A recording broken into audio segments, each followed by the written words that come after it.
So once again see infinitesimal angular displacement is vector. म्हणजे very very small angular displacement जी आहे ती कशी असते, वेक्टर क्वांटिटी असते. आणि व्हेरी स्मॉल अँग्युलर डिस्प्लेसमेंटच वेक्टर का, because very small angular displacement असेल तरच काय होतात, लॉज ऑफ वेक्टर अल्जेब्रा तिथं उभे होतात, अदरवाईज उभे होत नाहीत.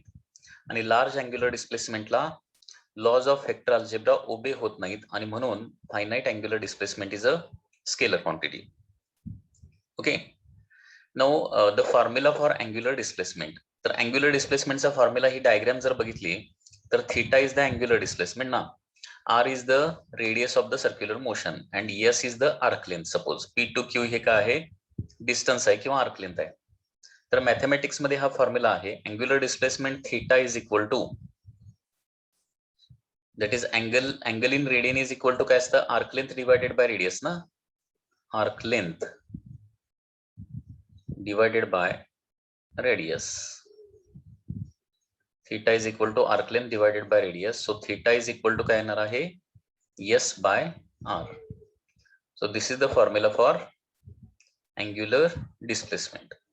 Okay, here theta should be in radian. Theta is equal to s by r. Here s is the p to q arc length, r is the radius of circle and theta is the angular displacement. आता हाच formula vector form मध्ये जर लिहायचा झाला तर vector form मध्ये कसं लिहिणार आहात, वेक्टर फॉर्म मध्ये आपण असं लिहू शकतो, that is delta S bar is equal to delta theta bar cross R bar. Delta S bar is equal to delta theta bar cross R bar. So in this way you can write this formula. Okay.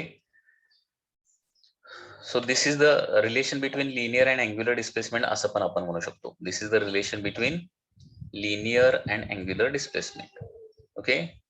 This is relation between linear and angular displacement. This is relation between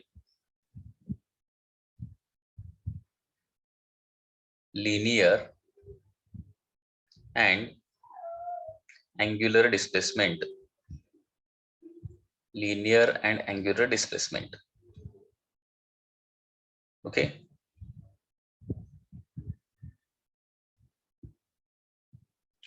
next part distance and displacement in circular मोशनचा part आपण थोडासा study करूया. Okay, distance and displacement.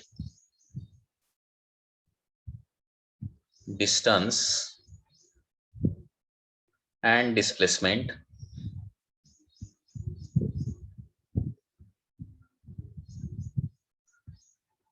In circular motion. Distance and displacement in circular motion.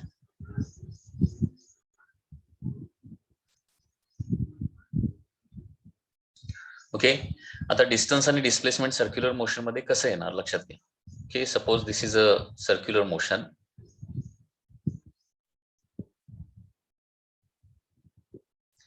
and initially particle is at position P and after some time it reaches to position Q. Particle circular motion मध्ये आहे, P to Q गेलेला आहे. ठीक आहे, तर आता इथं distance म्हणजे काय असणार आहे आणि डिस्प्लेसमेंट म्हणजे काय असणार आहे, तर P to Q ही जी आर्क लेंथ असणार आहे. Okay, so this angle is theta. To P to Q ही जी आर्क लेंथ असणार आहे दॅट इज डिस्टन्स असणार आहे.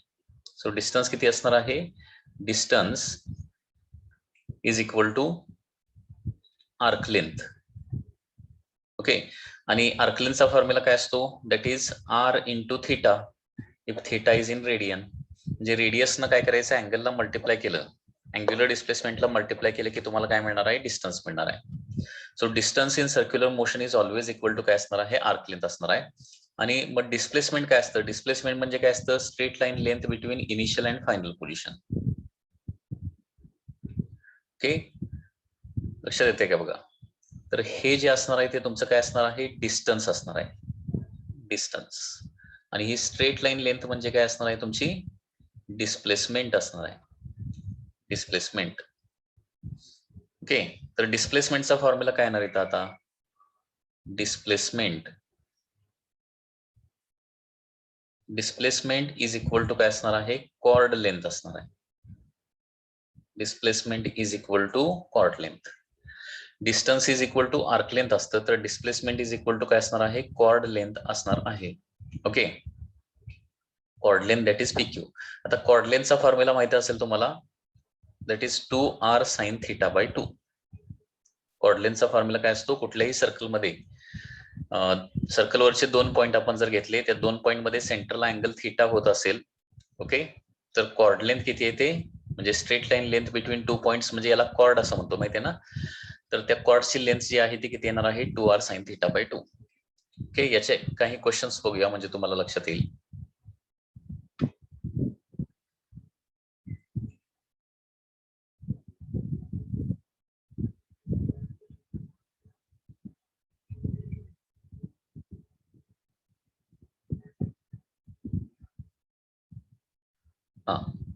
Suppose particle is in circular motion. Particle is in circular motion. Initially, particle is at position P, and after some time, it reaches diametrically opposite position Q. P position पासून Q position ला गेला. O हा सर्कलचा काय आहे, centre आहे. P to Q गेलेला आहे. O हा सर्कलचा काय आहे, सेंटर आहे. R is the radius of the circle. तर याच्यामध्ये P to Q, in motion from P to Q, in motion from P to Q, distance किती ट्रॅव्हल करणार बघा. डिस्टन्स म्हणजे काय येणार आहे, हाफ सर्कम्फरन्स येणार ना. P to Q body travel करणार आहे. डिस्टन्स मध्ये काय येणार आहे, P to Q म्हणजे ज्या पाथनं गेला त्या पाथची लेंथ येणार ना. That is pi into R is the distance. आणि डिस्प्लेसमेंट किती होणार बघा. डिस्प्लेसमेंट म्हणजे P to Q straight line length. P to Q straight line length म्हणजे काय होणार, डायमीटर होणार. That is 2r. लक्षात आलं, हे तुम्हाला लक्षात आलं पाहिजे. In motion from P to Q, distance travelled will be पाय R and displacement will be 2r. Displacement लक्षात येते का बघा. Final position to initial position, straight line length जी आहे त्याला डिस्प्लेसमेंट म्हणायचं. ते डायमीटर एवढं येणार. आणि डिस्टन्स म्हणजे ज्या पाथनं गेलेला आहे, सर्क्युलर पाथनं तो ट्रॅव्हल करणार ना, त्या पाथची लेंथ असणार ते. Okay, once again, one more example.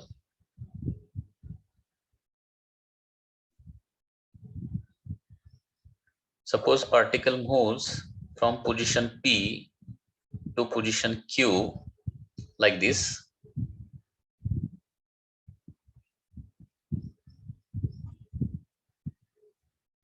P to Q ऐवजी काय घेऊया, A to B घेऊया.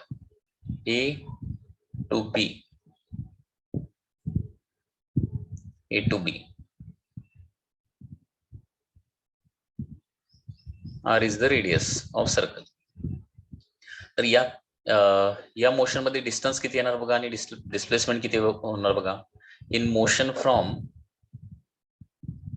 A to B, okay, here distance will be equal to, distance म्हणजे A to B ह्या आर्कची लेंथ. ओके, म्हणजे काय किती येणार ते, 1/4 ऑफ दी सर्कम्फरन्स येणार आहे. 1/4 ऑफ दी सर्कम्फरन्स. सर्कम्फरन्स किती असतो, 2πr असतो. And therefore it is πr divided by 2. So that is the distance.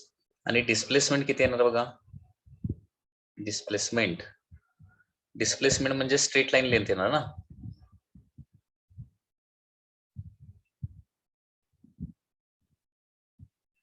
Straight line length. आता बघा, इथं आपण डायरेक्टली पायथागोरस थेरम यूज करू शकतो. या दोन ऍडजस्टंट साइड, 90 डिग्रीच्या ऍडजस्टंट साइड किती आहेत, R आणि R आहेत. तर हायपोटेनस किती येणार, r² + r² that is equal to 2r² येणार ना. r² + r² is equal to 2r². त्याचा स्क्वेअर रूट काढावा लागेल. ओके, सो √2r हा काय येणार आहे, डिस्प्लेसमेंट येणार. ओके, आणखी एक एक्झाम्पल बघूया.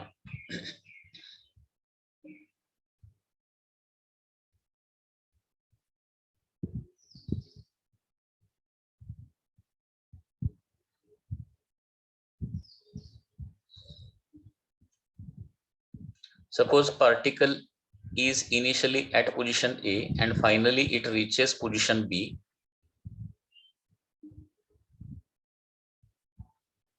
ओके, आणि हा जो अँगल आहे, this angle is equal to काय आहे, 60 डिग्री आहे. म्हणजे particle A to B move झाला आणि किती अँग्युलर डिस्प्लेसमेंट झाले, 60 डिग्री अँग्युलर डिस्प्लेसमेंट झाले. तर या केसमध्ये how much is the distance travelled and how much is the displacement. Okay, तर डिस्टन्स बघा, distance is equal to distance. आता हे फॉर्म्युले यूज करूया. डिस्टन्स म्हणजे आर्क लेंथ असतं, आर्क लेंथ म्हणजे किती असणार आहे, आर इंटू थिटा. रेडियस किती आहे, आर आहे, इन टर्म्स ऑफ आरच फाइंड आउट करायचं आहे. आणि थिटा किती येणार आहे, थिटा मात्र तुम्हाला रॅडियन मध्ये ठेवायचं आहे, डिग्री मध्ये ठेवायचं नाही. 60 डिग्री म्हणजे काय येणार आहे, पाय बाय 3 येणार आहे. सो पाय आर बाय 3 हे डिस्टन्स येणार आहे. आणि डिस्प्लेसमेंट येणार आहे 2r साइन थिटा बाय 2, म्हणजे 2r साइन 30. बरोबर आहे ना, कारण 60/2 म्हणजे 30 येणार, साइन 30, आणि साइन 30 ची व्हॅल्यू किती येते, half. So 2r into half म्हणजे डिस्प्लेसमेंट किती येणार आहे, r. तर या पद्धतीने डिस्टन्स आणि डिस्प्लेसमेंट इन सर्क्युलर मोशनची कन्सेप्ट आहे. लक्षात आलं का बघा, डिस्टन्स आणि डिस्प्लेसमेंटची कन्सेप्ट जी आहे ती या पद्धतीने तुम्हाला लक्षात आली पाहिजे. Next concept is angular velocity. Last time आपलं अँग्युलर डिस्प्लेसमेंट झालं होतं, आता अँग्युलर व्हेलॉसिटीची कन्सेप्ट बघूया. Angular velocity, this angular velocity is denoted by omega. तर अँग्युलर व्हेलॉसिटी म्हणजे काय असतं, तर rate of change of angular displacement with respect to time, that is called as angular velocity. Definition बघा,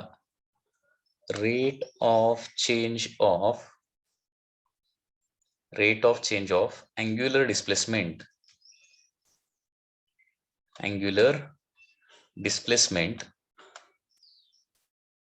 rate of change of angular displacement with respect to time. Rate of change of angular displacement with respect to time is called as angular velocity. Rate of change of angular displacement with respect to time is called as angular velocity. Okay, so angular velocity चा formula काय येणार बघा, angular velocity is equal to angular displacement divided by the time. Omega is equal to theta divided by t, किंवा omega is equal to काय येणार आहे, d theta by dt. Okay, omega is equal to theta by t लिहू शकतो, किंवा omega is equal to d theta by dt लिहू शकतो, किंवा omega is equal to limit of delta theta by delta t when delta t tends to 0. So these are number of formulae for the angular velocity. Okay, so फॉर्म्युले बघा पुन्हा एकदा. ओमेगाचे फॉर्म्युले, angular velocity is denoted by omega. हे काय आहे, एक ग्रीक अल्फाबेट आहे, त्याला डब्ल्यू सारखं सिमिलर आहे, परंतु त्याला काय म्हणतो आपण, ओमेगा असं म्हणतो. So omega is equal to theta divided by T, omega is equal to D theta by D T, किंवा omega is equal to limit of delta theta by delta T when delta T tends to 0. So these are number of फॉर्म्युले. त्याचबरोबर आणखी काही फॉर्म्युले याच्यामधून आपल्याला मिळणार आहेत. कुठले फॉर्म्युले मिळणार बघा, for one revolution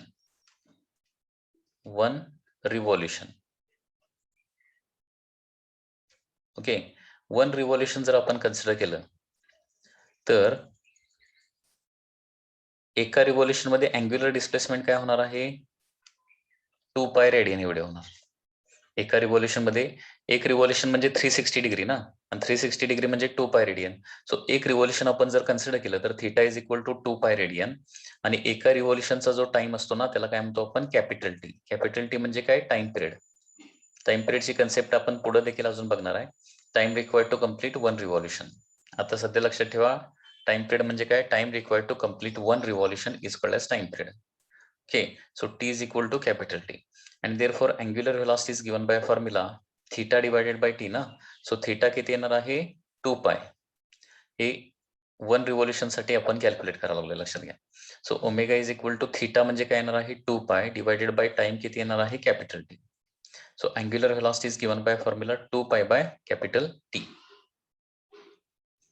okay, 2 pi by capital T, also time period म्हणजे असतं 1 upon frequency. Time period is equal to 1 upon frequency. So therefore omega is equal to काय येणार आहे 2 पाय इंटू एन येणार आहे. कारण टाइम पिरियड म्हणजे 1 upon frequency. So काय येणार इथं formula that is omega is equal to 2 pi N असा फॉर्म्युला येणार आहे. हा आणखी एक फॉर्म्युला येतोय. हे नंबर ऑफ फॉर्म्युले तुम्हाला माहिती असणं आवश्यक आहे. लक्षात आलं का बघा. पुन्हा एकदा फॉर्म्युले लिहितोय. हे फॉर्म्युले इम्पॉर्टंट आहे. पहिला आहे omega is equal to theta by T किंवा omega is equal to D theta by D T किंवा omega is equal to 2 pi divided by time period किंवा omega is equal to 2 pi N. Omega is equal to 2 pi N. So these are the number of फॉर्म्युले. जशी information available असेल त्या पद्धतीने तुम्हाला ते फॉर्म्युले use करावे लागतील. म्हणजे फॉर एक्झाम्पल फर्स्ट फॉर्म्युलाचा एक्झाम्पल कसं येणार बघा. फर्स्ट फॉर्म्युलाचं एक्झाम्पल असं होणार आहे. If angular displacement is 60 degree in 3 seconds, then angular velocity is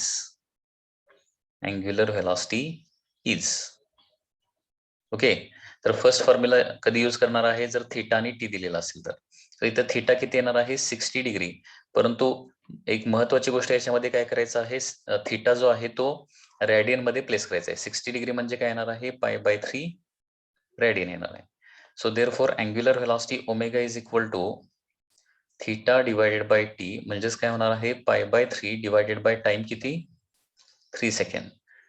so pi by 3 divided by 3 म्हणजे काय होणार आहे pi by 9 radian per second. Okay. Angular डिस्प्लेसमेंटचं एसआय युनिट काय येणार आहे बघा. एसआय युनिट विल बी बघा थीटा हे कशामध्ये असतं रेडियन मध्ये असतं अँग्युलर डिस्प्लेसमेंट आणि टाइम कशामध्ये असणार आहे second. So SI unit will be radian per second. हे द्यायचं एसआय युनिट येणार आहे. So omega is equal to pi by 9. So angular velocity म्हणजे फर्स्ट फॉर्म्युला कधी यूज करायचा जर तुम्हाला थीटा क्वेश्चन मध्ये मिळत असेल आणि टाइम मिळत असेल. Theta is equal to pi by 3 divided by 3 therefore किती येणार आहे पाय बाय 9 येणार आहे. त्याचबरोबर सेकंड फॉर्म्युला म्हणजे डेरिव्हेटिव्हचा फॉर्म्युला आहे. Second formula is related to the derivative. आता हा फॉर्म्युला कधी वापरायचा आहे जर थीटाचं तुम्हाला इक्वेशन दिलेलं असेल. म्हणजे सेकंड फॉर्म्युला कधी यूज करणार बघा. If theta is given like this 4t cube minus 3t square plus 4t plus 5 असं थीटा दिलेला आहे. Then calculate angular velocity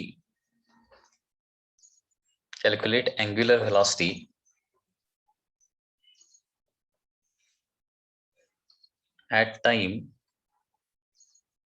t is equal to 2 second. 2 सेकंडला अँग्युलर व्हेलॉसिटी किती असेल हे फाइंड आउट करायचं आहे. तर याचं सोल्युशन कसं येणार बघा. थीटाचं जर equation in terms of t असेल तर हा कुठला सेकंड फॉर्म्युला यूज करायचा. So omega is equal to काय असतं d theta by D t असतं. म्हणजेच d by D t of theta म्हणजे काय असणार आहे 4t cube minus 3t square plus 4t plus 5. Okay. हे असं इक्वेशन असणार आहे.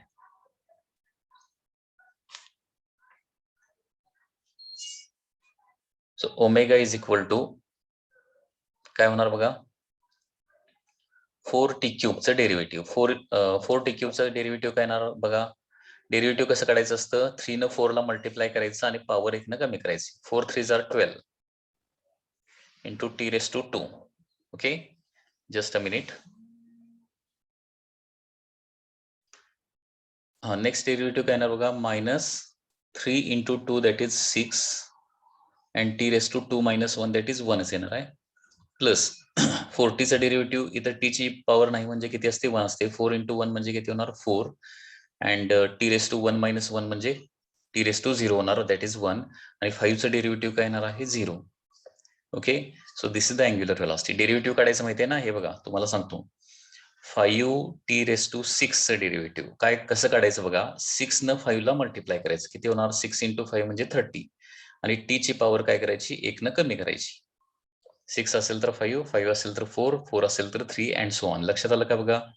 So this is a very simple technique to calculate derivative of the power. Suppose 10t² असेल तर याचं डेरिव्हेटिव्ह काय येणार बघा. हे दोघांचं मल्टिप्लिकेशन करायचं, पॉवर आणि पुढे असणारा नंबर. सो 10 × 2 किती येणार आहे? 20. ओके. आणि टी ची पॉवर काय करायची? 1 न कमी करायची. म्हणजे रेस टू 2 - 1 म्हणजे काय होणार आहे? दॅट इज 1च येणार ना. So 20t⁻1. सो या पद्धतीने हे डेरिव्हेटिव्ह कॅल्क्युलेट केलेलं आहे. तर त्याच्यामध्ये आणखी काय सांगितलंय? Angular velocity at t is equal to 2 second calculate करायला सांगितलंय. सो टाइमची व्हॅल्यू 2 आपण तिथं प्लेस करूया. सो 12 × 2 चा स्क्वेअर किती? 4 - 6 × 2 + 4. ओके. सो किती होणार हे?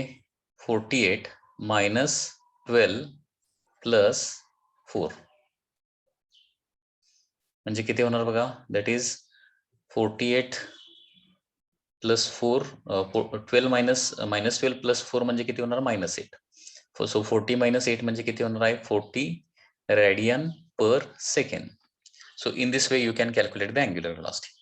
So this is the use of second formula. बघा 1 बाय 1 फॉर्म्युले कशी यूज करायचे लक्षात आलं पाहिजे. First omega is equal to θ/t formula कधी वापरणार? जर तुम्हाला क्लिअरली क्वेश्चन मध्ये थीटा आणि टी जर दिलेला असेल तर. सेकंड फॉर्म्युला कशाचा आहे? डेरिव्हेटिव्हचा फॉर्म्युला आहे. म्हणजे थीटाचं जर in terms of t equation दिलेलं असेल तर you can use this formula omega is equal to dθ/dt. Third formula. आता एखाद्या गोष्टीचा आपल्याला टाइम पिरियड माहित असेल. टाइम पिरियड म्हणजे काय? Time required to complete 1 revolution. तर थर्ड फॉर्म्युला यूज करायचा आहे. ओके. सो थर्ड फॉर्म्युला कसा यूज करायचा बघा.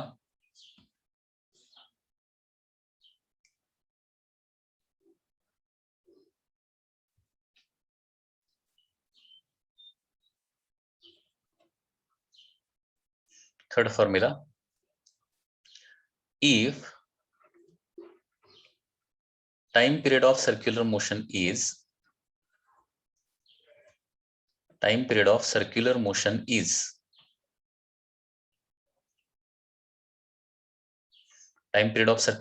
is 20 second.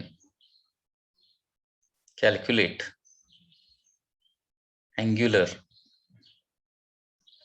velocity. Calculate angular velocity.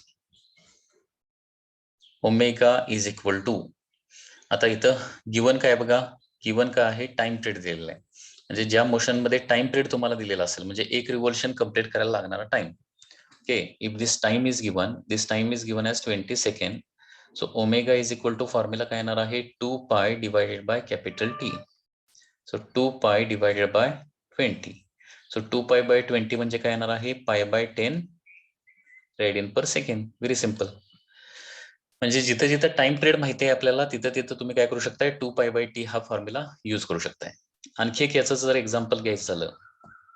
Angular velocity of second hand. Angular velocity, कारण आपल्याला सेकंड हँडचा टाइम पिरियड माहित आहे. Angular velocity of second hand. Angular velocity of second hand विचारलं तर omega is equal to काय करणार आपण? 2π by angular velocity of second hand 2π by capital T. So 2π divided by time period of second hand किती असतो? म्हणजे second हँडला एक revolution complete करायला 60 सेकंड लागतात. 60 सेकंड. सो 2π/60 म्हणजे काय येणार आहे? It is π/30 radian per second. So this is the angular velocity of the second hand. तसंच angular velocity of minute hand देखील काढू शकतो आपण, कारण त्याचा देखील टाइम पिरियड फिक्स आहे. Angular velocity of minute hand. Angular velocity of minute hand omega M किंवा omega minute. Once again formula is 2π by capital T. म्हणजे जिथं तुम्हाला टाइम पिरियड माहिती आहे त्या मोशनचा, म्हणजे एक रिव्हॉल्यूशन कंप्लीट करण्यासाठी लागणारा टाइम माहिती आहे, तिथे तुम्ही काय करू शकताय? हा फॉर्म्युला 2π/t यूज करू शकताय. So 2π divided by time period of minute hand. Minute हँडला एक रिव्हॉल्यूशन कंप्लीट करायला किती टाइम लागतो? मिनिट हँडचं एक रिव्हॉल्यूशन कंप्लीट होणं म्हणजे 1 आवर होणं. बरोबर आहे ना? 1 आवर. ओके, सो 1 आवर म्हणजे किती असतात? 3600 सेकंड असतात.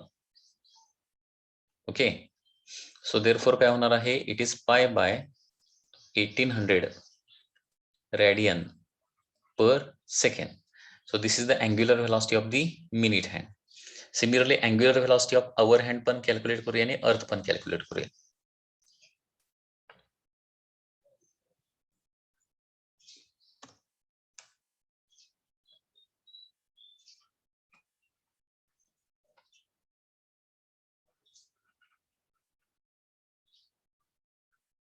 Angular velocity of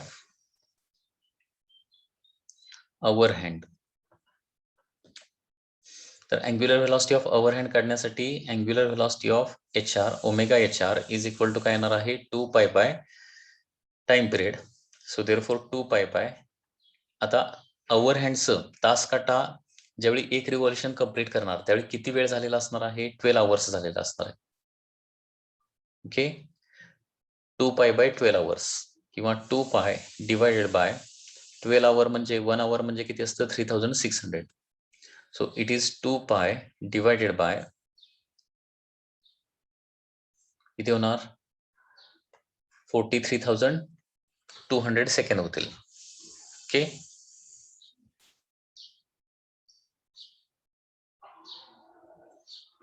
so therefore it is पाय डिवायडेड बाय 2 न परत डिवाइड केलं तर काय होणार? 21,600 radian per second. So this is the angular velocity of hour hand.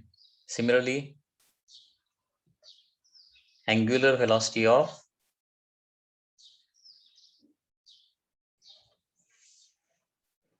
अर्थ पण कॅल्क्युलेट करूया, कारण अर्थचा देखील टाइम पिरियड माहिती आहे. अर्थला स्वतःभोवती एक रिव्हॉल्युशन कंप्लीट करायला किती वेळ लागतो? 24 आवर्स लागतात ना. So angular velocity of earth is equal to काय येणार आहे? 2 pi divided by time period of the earth. So 2 pi divided bye अर्थला एक रिव्हॉल्युशन कंप्लीट करायला 24 आवर्स लागतात. So it is pi by 12 hours म्हणजेच किती येणार आहे? पाय divided bye 12 into 3600. So pi divided by 12 into 3600 म्हणजे किती होणार आहे? 43,200 रेडियन पर सेकंड.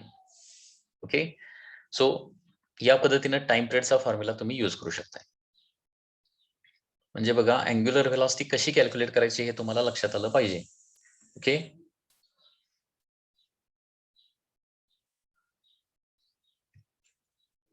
तर एवढे न्यूमेरिकल तुम्ही प्रॅक्टिस केले तर तुम्हाला लक्षात येईल की कुठली इन्फॉर्मेशन अवेलेबल असल्यानंतर कुठला फॉर्म्युला यूज करायचा.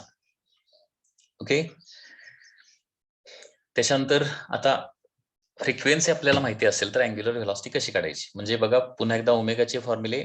पहिला आहे थीटा डिवायडेड बाय टी, दुसरा आहे दॅट इज दुसरा कुठला आपण वापरला? D theta by D T, आणि तिसरा वापरला 2 pi by time period that is capital T, आणि आता चौथा वापरणार आहे omega is equal to 2 pi N.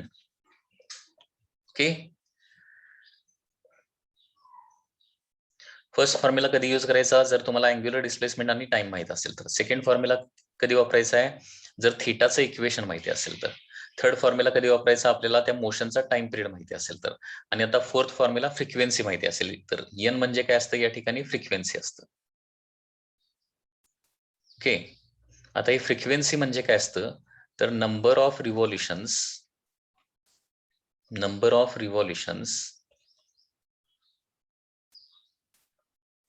completed per second is called as frequency.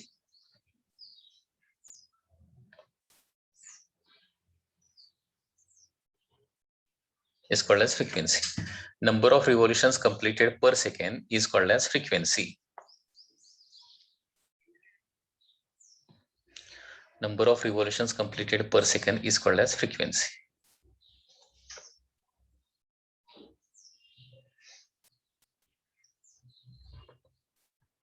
म्हणजे एका सेकंड मध्ये किती रिव्हॉल्युशन्स कंप्लीट होतात त्यालाच काय म्हणतो आपण फ्रिक्वेन्सी. कारण सर्क्युलर मोशन म्हटलं की कंटिन्युअसली तिथं रिव्हॉल्युशन्स होणार आहेत आणि number of revolutions completed per second is called as frequency. Okay, so it is denoted by N. आता याचा क्वेश्चन कसा असतो आणि अँग्युलर व्हेलॉसिटी कशी काढायची बघा. ओके, तर question will be like this. A fan rotates at speed of 1200 RPM अशी इन्फॉर्मेशन दिलेली असते. A fan rotates at the speed of 1200 RPM. Then calculate angular velocity. Calculate angular velocity. Angular velocity calculate करायचं आहे. Fan rotate at the speed of 1200 RPM. Calculate angular velocity. तर याच्यामध्ये तुम्हाला काय दिलेलं आहे, आरपीएम ची इन्फॉर्मेशन म्हणजे एन, हे तुम्हाला अगोदर लक्षात आलं पाहिजे. फ्रिक्वेन्सी दिली 1200 रिव्हॉल्युशन्स पर मिनिट. आरपीएम म्हणजे काय, रिव्हॉल्युशन पर मिनिट. परंतु ओमेगा कॅल्क्युलेट करण्यासाठी आपल्याला काय पाहिजे, फ्रिक्वेन्सी कशामध्ये पाहिजे, रिव्हॉल्युशन्स पर सेकंड मध्ये पाहिजे. म्हणजे आरपीएम ची इन्फॉर्मेशन दिलेली असेल तर तुम्हाला अगोदर काय करायचं आहे, आरपीएस मध्ये कन्व्हर्जन करायचं आहे. आरपीएमचं आरपीएस मध्ये कसं कन्व्हर्जन करायचं, तर डिवायडेड बाय 60 करायचं. तर 1 मिनिट म्हणजे काय असतात, 60 सेकंड असतात.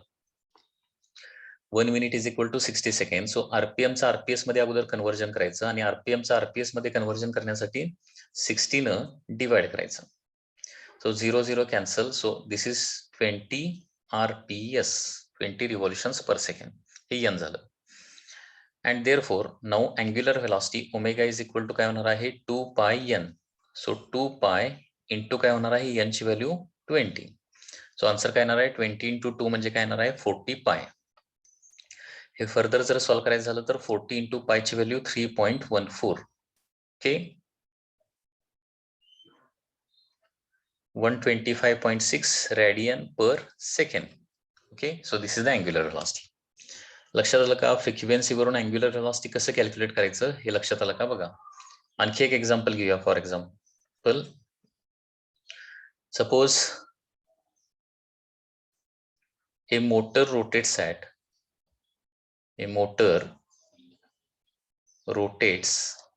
at 1800 RPM. 1800 RPM. Calculate angular velocity. Calculate angular velocity. तर पुन्हा एकदा बघा, इथे एन किती आहे, 1800 RPM. 1800 RPM आहे, रिव्हॉल्युशन्स पर मिनिट. सो आरपीएमचं आरपीएस मध्ये अगोदर कन्व्हर्जन करायला पाहिजे. आरपीएसचं आरपीएस मध्ये कसं कन्व्हर्जन करायचं, डिवायडेड बाय 60. काय येणार आहे, 30 RPS येणार. ओके, आता याच्यावरून ओमेगा कॅल्क्युलेट करायचं. Omega is equal to 2 pi into N. So 2 pi into N ची व्हॅल्यू किती, 30. सो ओमेगा किती येणार आहे, दॅट इज 60 पाय. और omega is equal to 60 into 3.14. So ओमेगाची व्हॅल्यू येणार आहे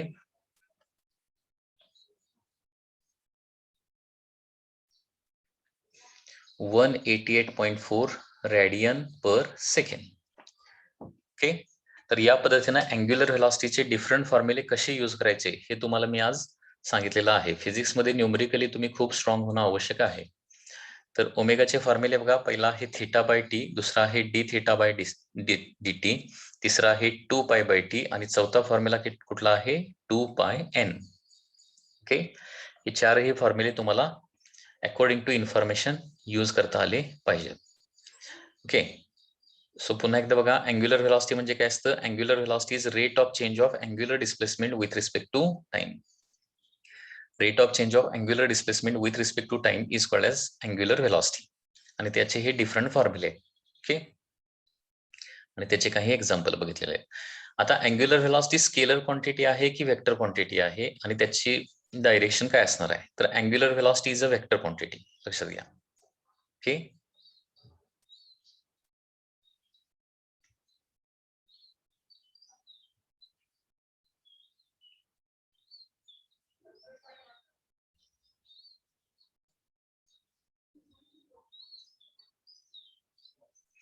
RPM stands for revolution per minute. Revolution per minute. And RPS stand for revolution per second. Next, angular velocity. Angular velocity, that is omega, is a vector quantity. Angular velocity काय आहे? Vector quantity आहे. Angular velocity is a vector quantity. आता angular velocity vector quantity असेल तर काय असणार आहे? त्याला डायरेक्शन असणार आहे. याची डायरेक्शन कशी असते बघा?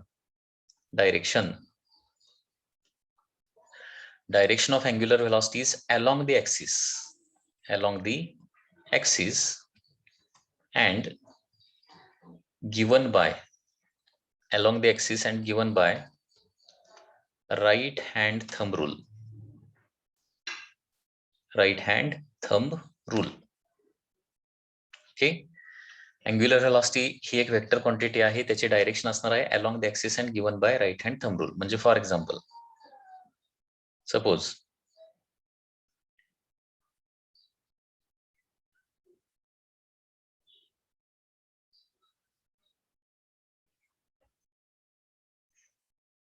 particle is revolving like this in anti-clockwise direction. तर इथं ऍक्सिस कसा येणार बघा? Axis will be vertical line.